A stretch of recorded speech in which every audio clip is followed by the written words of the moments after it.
زیارت عاشورہ، جس کے متعلق علماء نے لکھا ہے کہ یہ حدیث قدسی.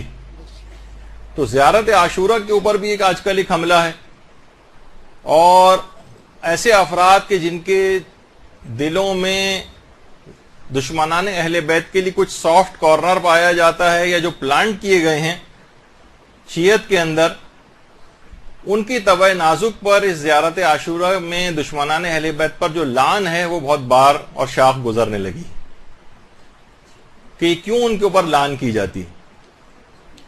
تو دیکھیے، جیسے کہ ابھی آپ سے کہا کہ حدیث قدسی شمار کیا ہے اس کو علماء نے. دیکھیے، ویسے تو زیارت عاشورہ عاشور کے روز پڑھنے کی زیارت ہے، لیکن دن و رات میں علماء نے لکھا ہے کہ دن و رات میں کسی بھی وقت اس زیارت کو پڑھا جا سکتا ہے، کیونکہ انتہائی مجرب ہے، خاص طور پر حاجات وغیرہ کی قبولیت کے لیے. اور باقاعدہ آیت اللہ بہجت سے منسوب ان کا ایک خواب ہے، جس کو باقاعدہ طور پر میں نے کسی کتاب وغیرہ کے اندر تو نہیں دیکھا ہے، لیکن ان سے ایک بہت شہرت دی جاتی ہے کہ انہوں نے اپنے استاد آیت اللہ علی آقا قاضی کو خواب میں دیکھا تھا. تو پوچھا تھا کہ کیا کوئی آپ کے دل میں ایسی حسرت ہے کہ میں دنیا میں واپس اگر آ جاؤں تو کون سا کام میں ایسا ہو کہ جو روزانہ انجام دوں جس کو. تو انہوں نے کہا ہاں، ایک حسرت ہے، کاش میں اس دنیا میں آ کر روزانہ زیارت عاشورہ پڑھا کرتا. ضرور. اللہم صلی اللہ علیہ وسلم.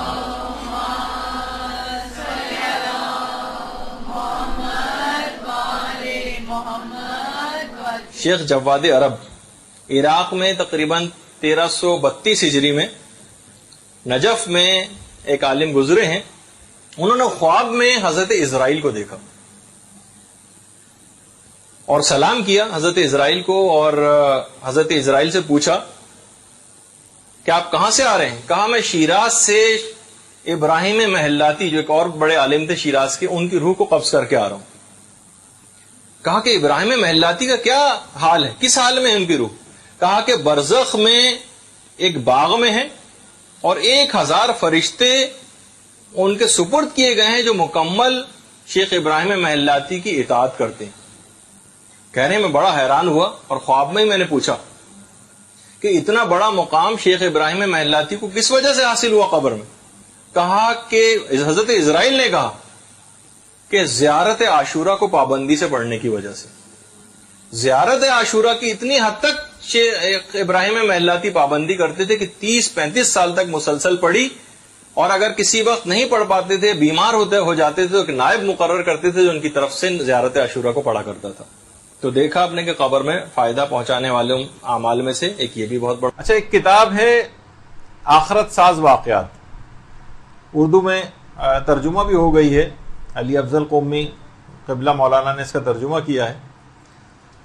اس میں کہ شہر اصفہان کے ایک عالم دین نے ایک شرط پر اپنا نام بتایا نہ جائے بشرط، اس شرط پہ انہوں نے اس واقعے کو بیان کرنے کی اجازت دی.